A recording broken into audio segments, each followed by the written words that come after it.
Okay, section 13.1. It's going to discuss circles and parabolas. In fact, if you look at the title of this chapter, it's called Conic Sections.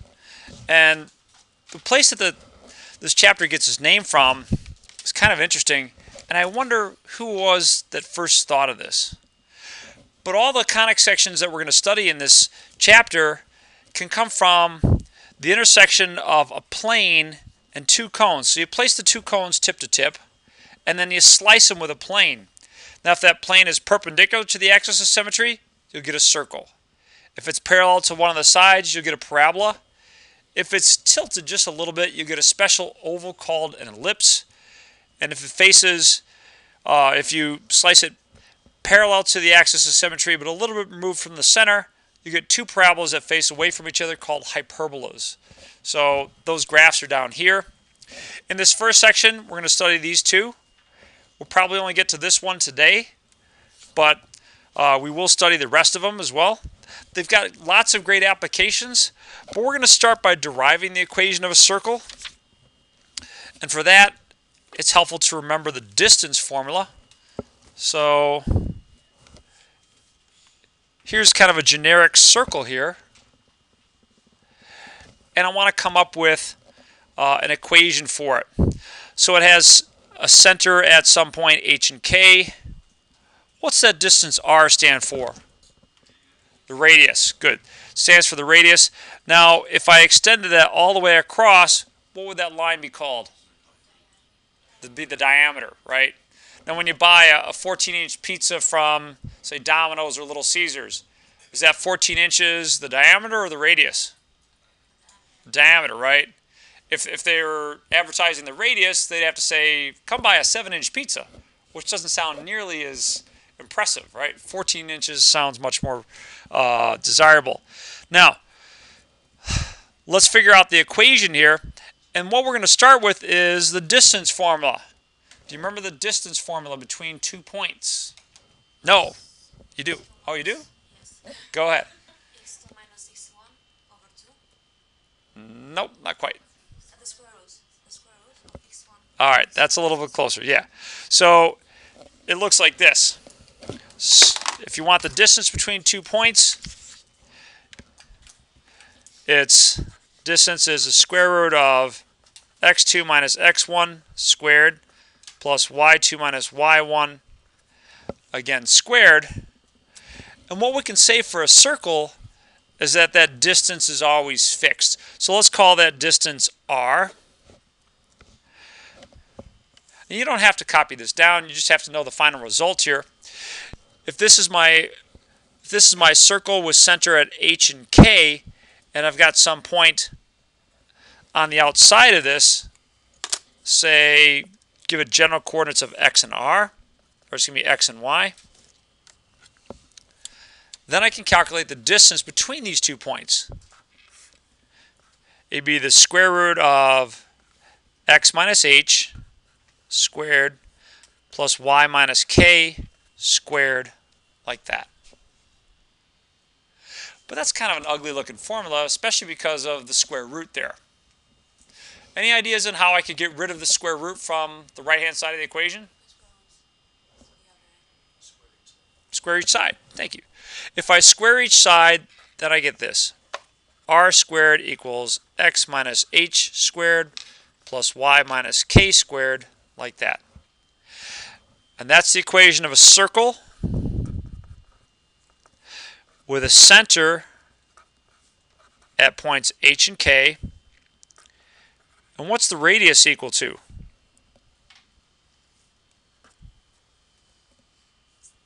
That's that distance. It's r, radius of r. One thing to keep in mind based on this derivation is that when you're dealing with circles and their equations, this number is really the square of the radius. You have to take the square root to actually get the radius. So let's practice that with a couple problems, starting with problem number 20, which looks like this. X minus 1 squared plus y plus 4 squared equals 9. Now I want to determine the center and the radius. The center, way I get that is I look at each of these terms and ask myself, well, what number would I put in these parentheses to make them 0? What would you put in here to make this term 0? A 1 for x, and what for y? -4. That's the easiest way to do these things. So that's your center. How about the radius? What's the radius of this circle?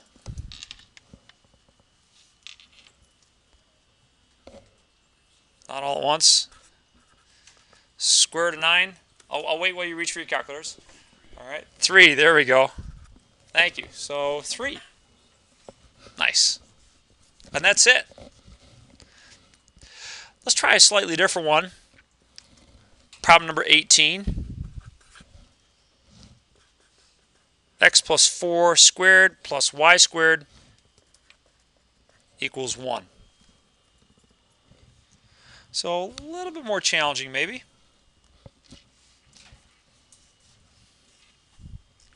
Again, I want to know the center and the radius.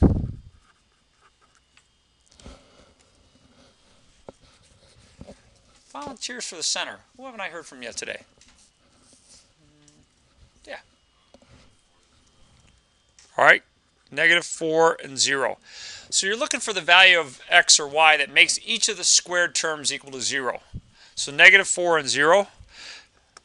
There is one thing that, oops. That was easy. Yeah, all right. Oh, whoops. There is one favor that I would ask. When you give me the radius, don't leave it as a square root of 1. You should simplify the square root of 1. What's the square root of 1? Square root of 1 is 1. Yeah, I mean, I'm not sure what it is. It's got to be something subconscious, but I get people leaving it as a square root of 1 a lot. More than I would expect. If it's a square root of 2, okay. But square root of 1, you can simplify. One last one like this, problem number 22. Question? Well, because you're looking to make the squared term equal to 0. What would you square to make that 0? Tell you what, let's take a look at this graphically. Just to kind of correlate this with a graph. The nice thing about Desmos is that you can do these kind of things. So let me get rid of these two. And we'll type in x plus 4 squared plus y squared equals 1. Does this match our expectations? Yeah. Center at -4 and 0 and a radius of 1. So you move up 1, down 1, to the right 1, and to the left 1 from center. And you've got kind of the 4 points of the compass that are going to help determine that circle. But yeah, that looks good. It's exactly what we expected. Problem 22 now.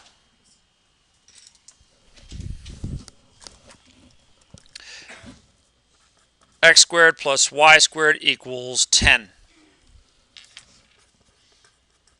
Center and radius.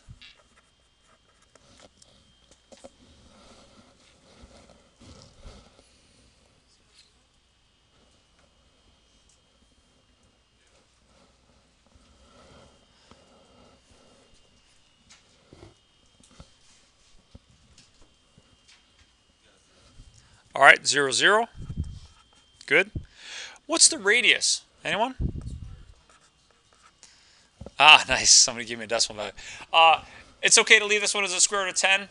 Square root of 10 is not a perfect square, so I'm really happy to get a number like that. So far, so good on equations of circles. Let's turn things around a little bit and look at these kind of another way. Suppose I start out with the center and radius and ask you to find the equation of the circle. Such a problem would be problem number 28. They tell you they want a circle, the equation of a circle with a center at 5 and -4 and a radius equal to 6. Okay, so the generic form of an equation of a circle is this: x minus h squared plus y minus k squared equals r squared. Generically, that's what our circles look like. What you should realize is that they've given us everything we need here. This is my h, this is my k, and that's my r. You just need to be careful about putting this stuff in, especially the -4. But it's going to look like this: x minus 5 squared, y minus -4 squared equals 6 squared. And I've really never developed much of a preference when you simplify this. If on the right hand side I'd prefer 36 or 6 squared. Doesn't matter. I'll just write 36. But I can also appreciate the desire to leave it as 6 squared because it's showing you what the radius is instead of having to look at this and take the square root. So either way is fine. I would appreciate, though, if you clean up the double negative there. But there's your equation. Center at 5, -4, radius of 6.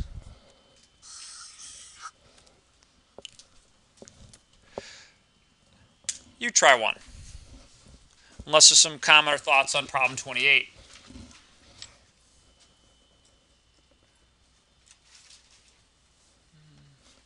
Why don't you try problem number 26?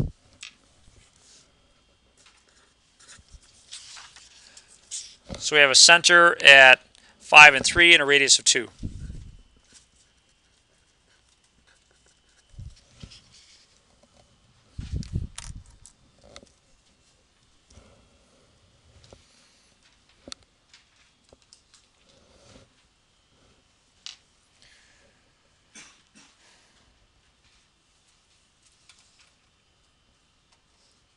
Emily, what do you think the equation is going to look like? X minus 5 squared plus y minus 3 squared equals 4. Perfect.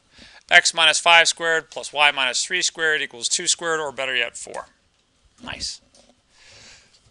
Let's try a couple more that might be a little bit more challenging in this regard. Problem like, now let's do one of your homework problems. Problem number 31. Is it okay if you're going to do one of my homework problems? Or if I do one of your homework problems? You're not going to go rip on me in social media? No? Okay. So problem number 31. Yeah. It usually tanks after I do your homework problems. So we have a center at 2/3 and -7/8, and a radius equal to the square root of 2. Well, it's not a whole lot different than our previous ones. I guess what is a little bit challenging, though, is you've got an irrational number for your radius. I'll see if we can't work with it.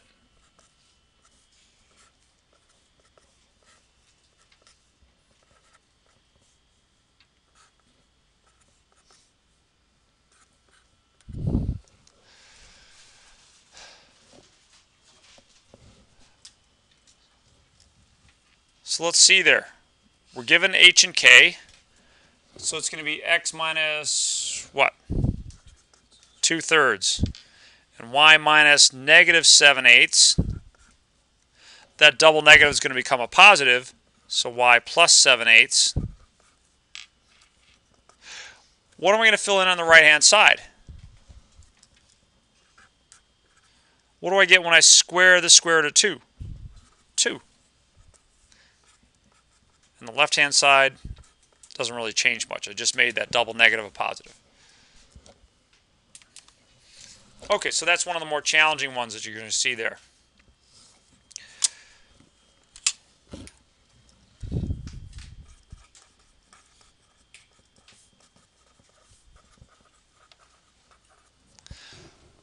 Let's take it one where you're going to need to complete the square to find the equation of a circle. And I got a couple examples in mind for you here. We'll start with problem number 38.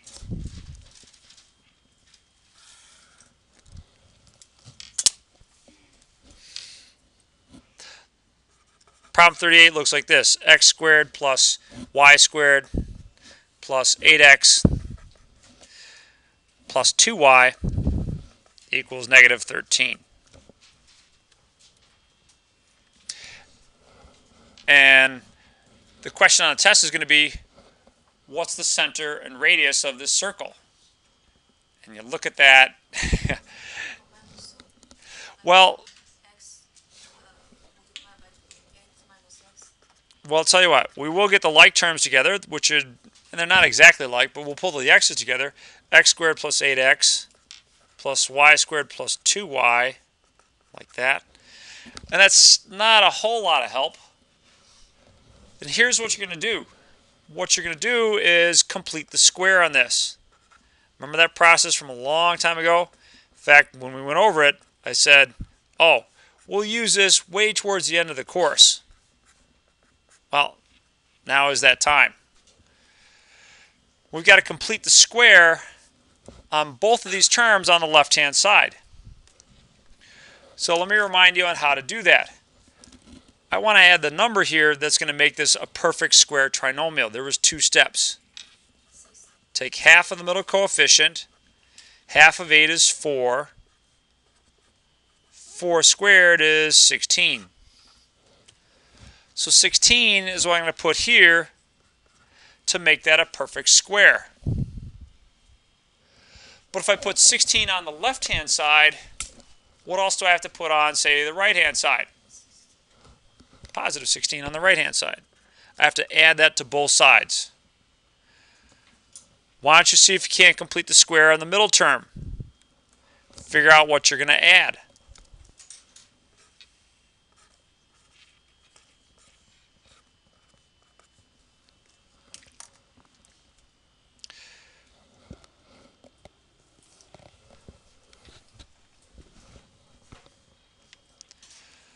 So this is kind of like the last one, right? You take half of the middle number.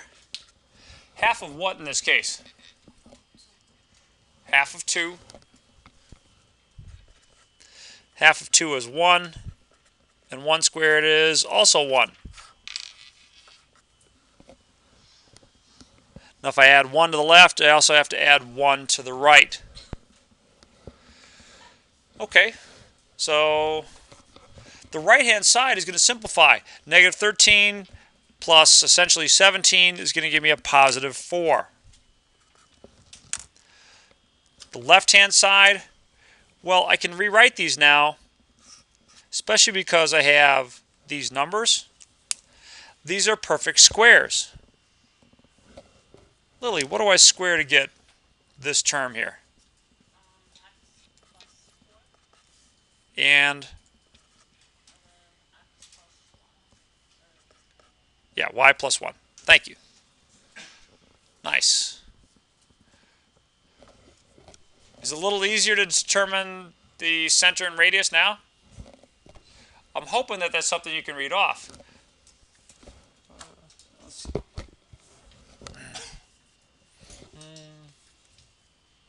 Reese, have I called on you this morning?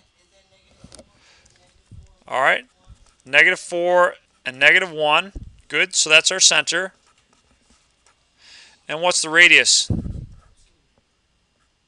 Good. Square root of 4 is 2. Great. How are we looking on problem 38? Okay, because I'm going to have you do one. Let's see. Why don't you do problem number 36?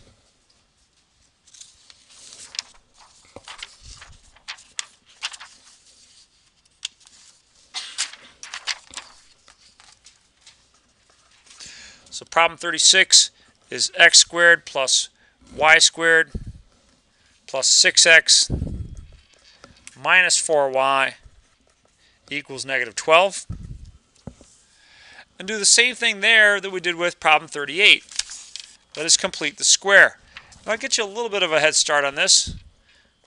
We'll pull the x's together. and we'll pull the y's together. And then we're going to work on completing the square.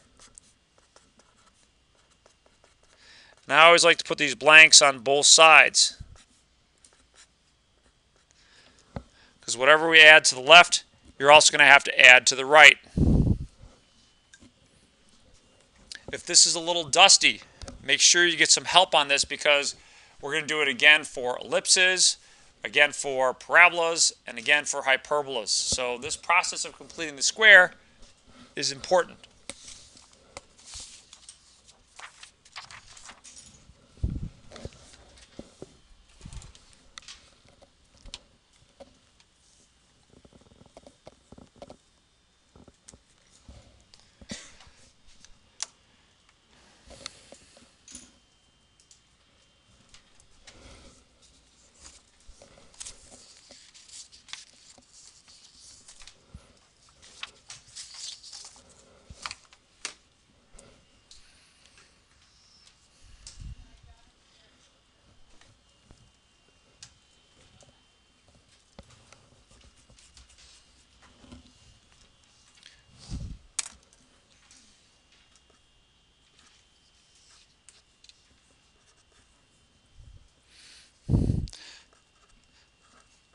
Half of 6 is 3.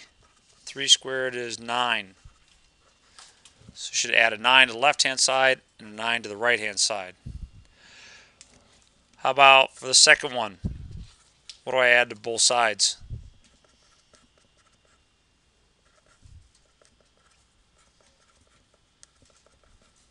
So 4 and 4.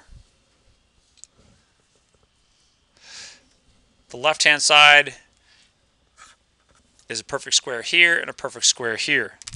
So let's clean those up a little bit. That and that, that and that. So on the left-hand side, what do I square to get this binomial? X plus 3. And the second one, thank you, y minus 2 equals 1. Nice. Garrett, what's the center and radius on this?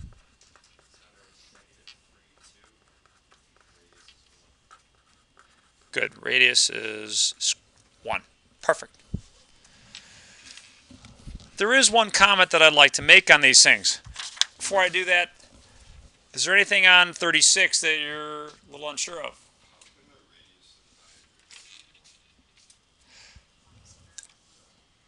The diameter wouldn't be 1. The diameter would be 2. No, the diameter is twice the radius. So yeah, good question. Anything else on 36? Now let me point out something that happens quite a lot.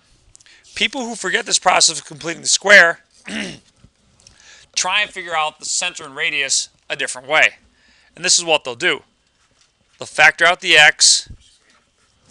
Thank you. They'll factor out the x and get x times x plus 6. And they'll factor out the y and get y times y minus 4 equals negative 12.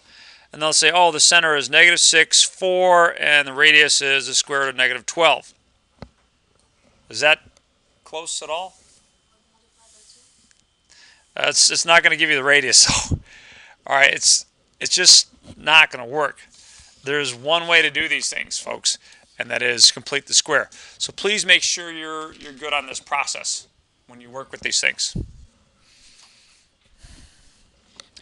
Okay, what I'm going to do is kind of cut this off here. There's still a little bit more that we need to discuss in this section, but the part on parabolas I'm going to hold off on. I'm going to go back and do a little bit out of section 12 point, I think it was 3.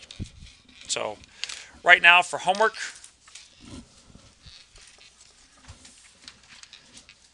try 15 through 19, 23 through 31, and 35 through 37, or so 35 and 37. And I think there's one more like that, problem number 63. So these last three right here are completing the square type problems. Make sure you can do those.